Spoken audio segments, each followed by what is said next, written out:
বর্ষবরণের রাতে ফোন করে ডেকে নিয়ে গিয়ে এক যুবককে পিটিয়ে মারার অভিযোগ। মৃত যুবকের নাম সুব্রত মাঝি, বয়স আনুমানিক 26। অভিযোগের তীর যুবকের বন্ধুদের বিরুদ্ধে। ঘটনা সল্টলেক মহিষবাথান উদয়নপল্লীর। ঘটনা তদন্তে বিধাননগর ইলেকট্রনিক্স কমপ্লেক্স থানার পুলিশ। আগে জানতাম না যে ছেলে, আর সবসময় ভাবছি তো মদ খাইয়া ওইরকম ইয়ে আছে, অজ্ঞান হয়ে গেছে। কোনো সময় ভাবি নাই তোরে ওইরকম মারছে।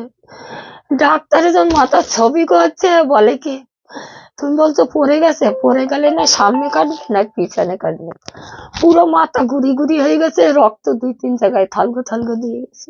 কারা করলো কি জানতে পারলেন? তা আমি কিছু জানতে পাইনি।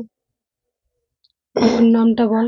আরে যখন হসপিটালে নিয়ে গেছি আমাকে একটাই কথা বললো, মিথুন বলে কাকিমা একটা কথা বলো। আমি বলছি কি? বলে আমরা বলেছি হসপিটালে ডাক্তারদের মদ খাইয়া নাচতে নাচতে পড়ে যেয়ে মাথা ফেটে গেছে, তুমি এই কথাটাই বলবা, শিখাই দিচ্ছে মাসিকে, এইটাই বলবা। আমি বলছি কেন? মৃত্যুঞ্জয় কে? ওর বন্ধু, একসঙ্গে থাকে সবসময়, ওদের একসঙ্গে ওই এই থাকছে, ওই আবার নিজেও শিকার হয়েছে।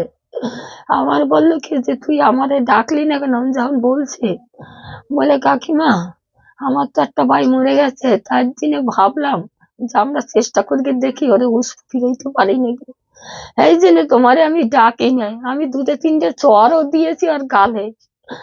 আমি আবার বললাম কেন মারলো কি জানতে পারলেন? কারা মারলো?